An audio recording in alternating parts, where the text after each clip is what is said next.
Hello guys, it's Boris here. Let's solve one LeetCode problem today.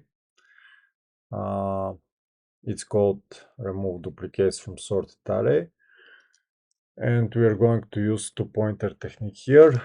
Like you see, we are given an integer array nums sorted in non-decreasing order.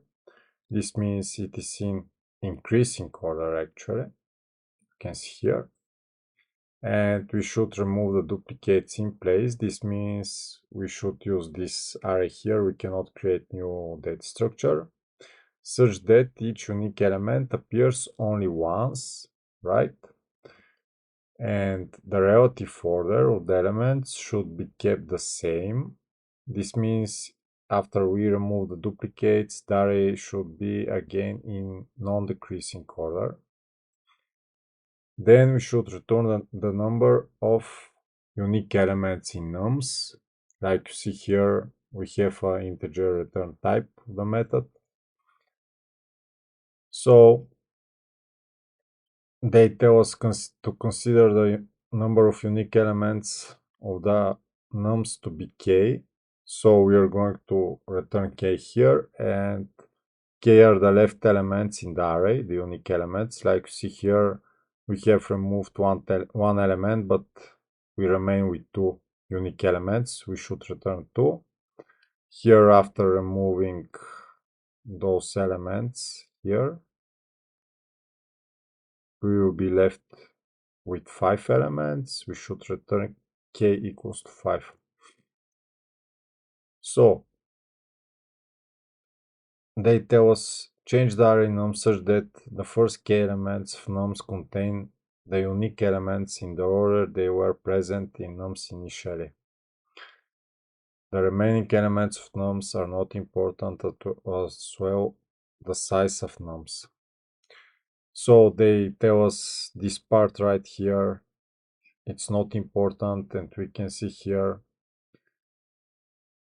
we will return from our implementation this k. They will assert if their answer length will match our k in size. If this assertion passes, they will match the elements with each other, their answer and our answer.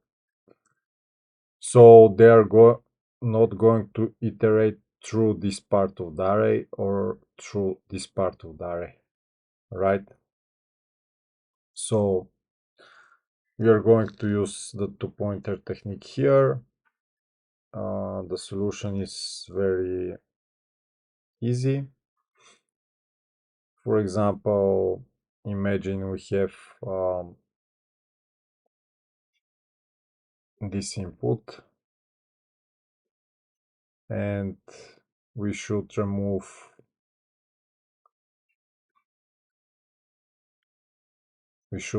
this 0 and this one, right?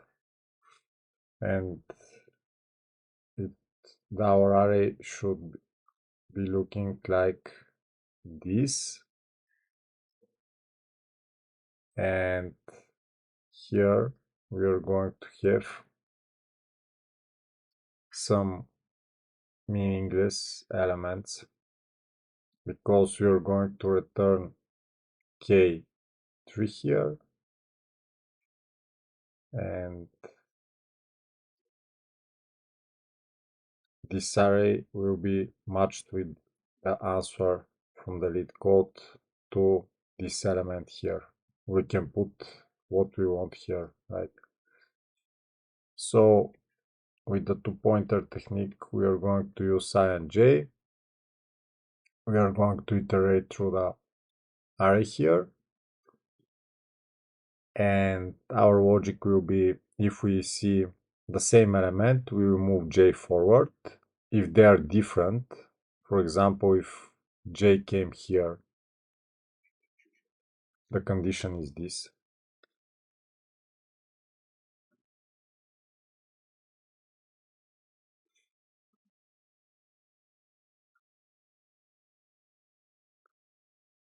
If this is true, we are going to iterate j.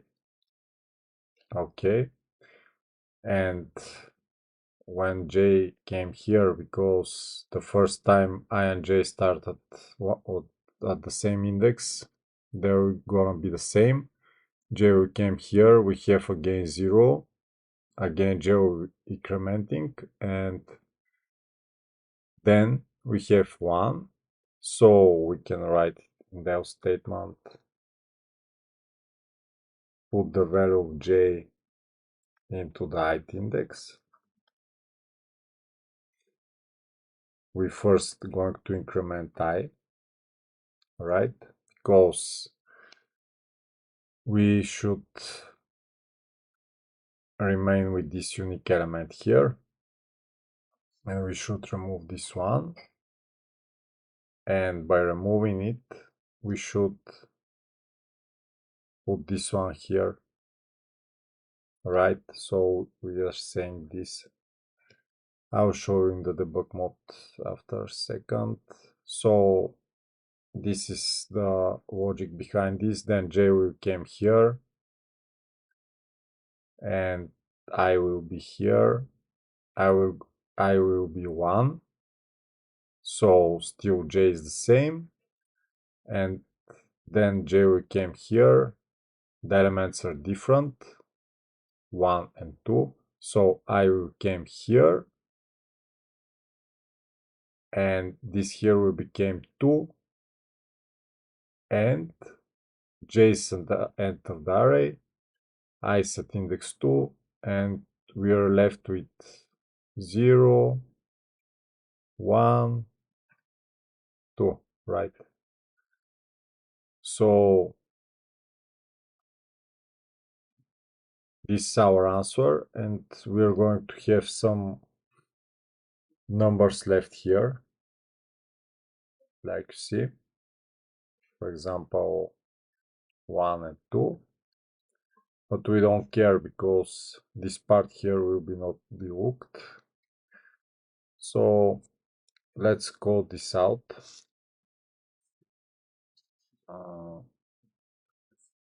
Let's take this input.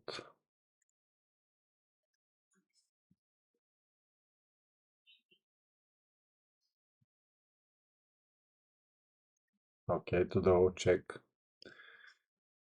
if it is here.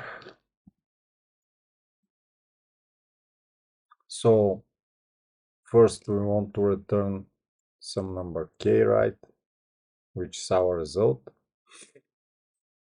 Our return type will be int, but we should remove the duplicates in the array also, because they have this assertion here which will not going to pass if we just return k and don't place the elements in place.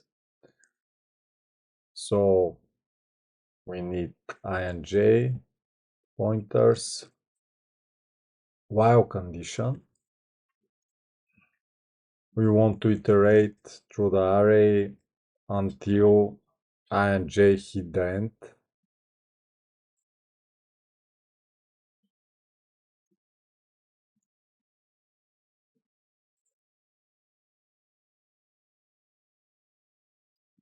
Okay.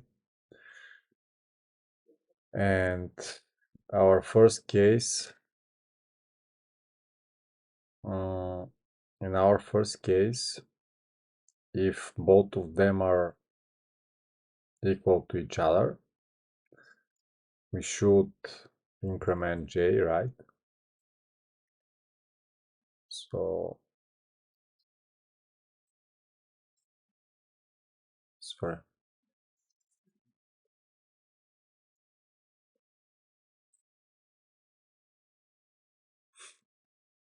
We are going to increment j, else we are going to make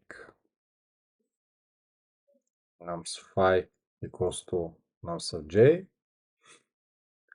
and we are going to increment k here also. And before we swap those two numbers, we are going to increment I. and we are going to return from here. Okay, so let's put this in debug mode.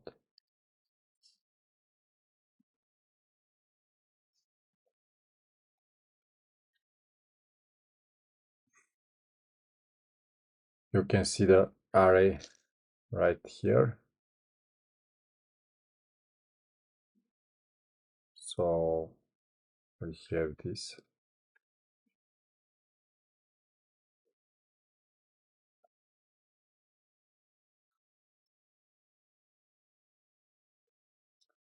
Okay,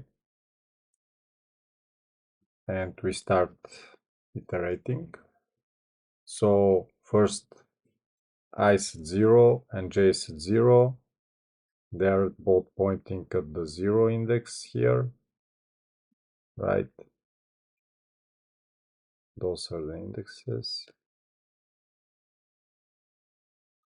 And we're going to start iterating. First, they are the same, so j will be incremented. And j will came here, right? Again, they will be the same.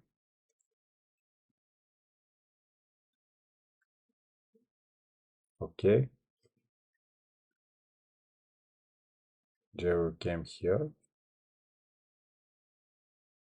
like you see at index 2. And now they are different. So we are going in the else statement. I will be incremented, then j will take the value, I will gonna take the value of j. You can see that right now. It's changing 0, 1, and we increment the unique values here because we have found this unique element here, because it is guaranteed if j find another number that is different than null, we have left with unique value here for I, right? And we have to go through the whole array. Let's do this. Just a second. Okay.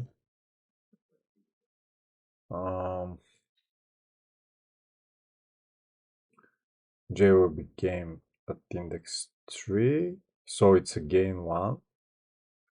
And at index 4, again it will be 1. At index 5, it will be 2. You can see here, sorry.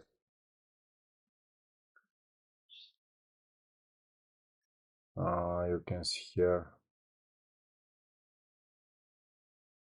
we are at index 5. We are going to move 5 now, right? And we are going to assign j to the I there, and we have another unique element, and we can proceed now with this logic, and you will see in the end we have left with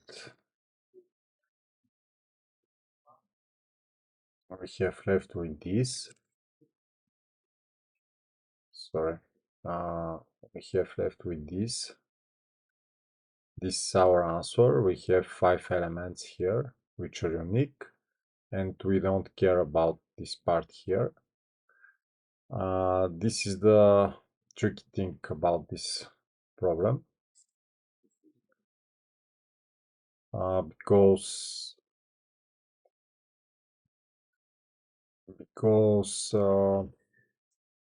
I think nobody considers the assertion, and um, by this we are thinking about what will be returned here.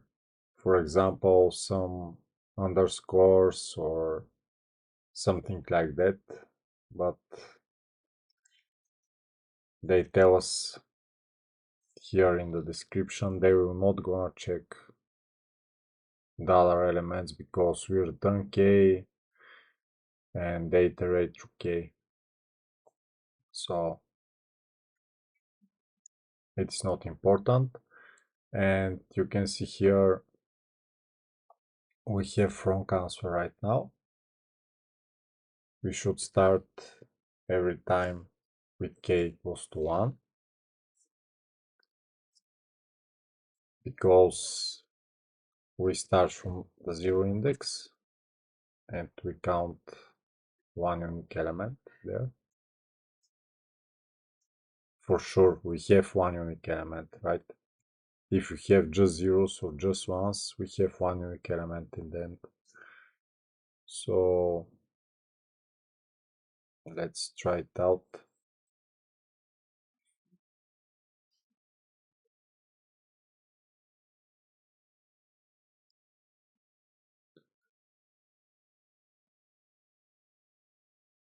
Okay, it have passed, and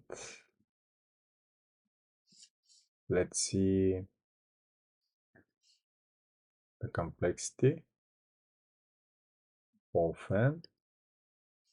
So it's better than brute forcing because we can use two for loops, for example.